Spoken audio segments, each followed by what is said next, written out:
अस्सलाम वालेकुम दोस्तों, मेरा नाम है डॉक्टर कैसर लियास। कैसे हो? उम्मीद है खैरियत नाल हो। दोस्तों, अगर पेट दर्द है, मैदा जो खट्टे डिगार आ रहे हैं, मैदा जो डिस्टर्ब है, मैदा हीट की दिख रहा है, जिगर मैदे गर्मी है, उबाक आ रहे हैं, तो मतली और ये लग रही है जिवें उल्टी आ रही है, तो ये वीडियो तुहाडे वास्ते है। दोस्तों, अज जी दवाई के बारे असीं गल करांगे। इहदा नाम है इटाइप्रो इंस्टा साशे।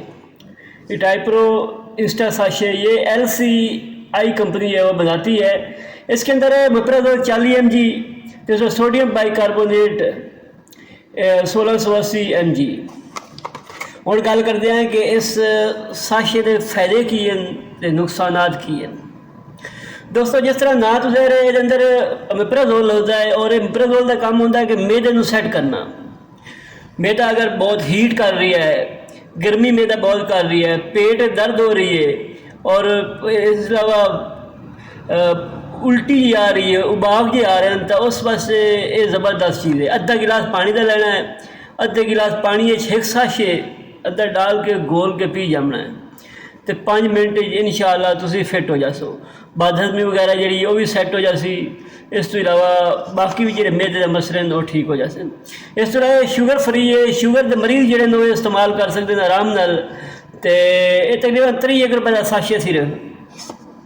दोस्तों, बाद औकात इस तरह होता है कि दवाइयाँ वगैरह मुसलसल तुम इस्तेमाल कर रहे हो, चाहे वह शुगर दी दवाइयाँ, चाहे वह दिल दी दवाइयाँ, तो वो नाल ये साशे इस्तेमाल करने ये है कि दवाइयाँ गर्मी नहीं करनगियां, मैदा क्लीयर रहेगा और मैदा हीट शीट नहीं करेगा।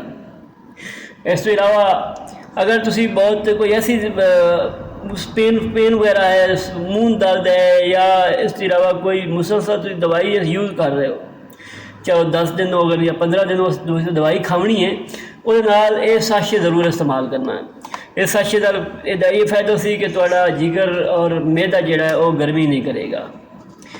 इस तो इलावा अगर तुहाडा मैदा हीट करता है और ये मसाना जोड़ा वो गर्मी कर गया है, और पेशाब जो जल ते आ रही है, तो उस वास्ते ये ज़बरदस्त चीज़ है। उस वास्ते ये अद्धे गिलास पानी तुम डाल के इस्तेमाल करोगे तो इंशाअल्लाह तुहाडा पेशाब जलना ही बंद हो जाएगा और मैदा बिल्कुल बर्फ़क हो जाएगा।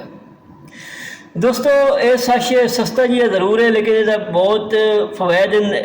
कुछ ऐसे फ़वायद हैं जो शायद मैं बयान ही नहीं कर सकता कि बहुत ज़्यादा फ़वायद हैं। कोई बंदा कहता मैदे कोई बीमारी है, मैदे तो कोई इशू है, जो दर्द है, या कोई मसला यकदम बन जाता है, BP थोड़ा शूट कर जाता है, या मैदा जोड़ा है वो हीट करता है और सिर में जाके हीट चढ़ती है, उस वजह तो सिर में दर्द है बहुत शदीद, तो वह बंदा अगर साशे इस्तेमाल करे तो इंशाअल्लाह उसका मैदा जो क्लीयर होएगा, और मैदा क्लीयर होने नाल ही जो सर की दर्द वो भी ख़त्म हो जाएगी और पेट की दर्द ही ख़त्म हो जाएगी।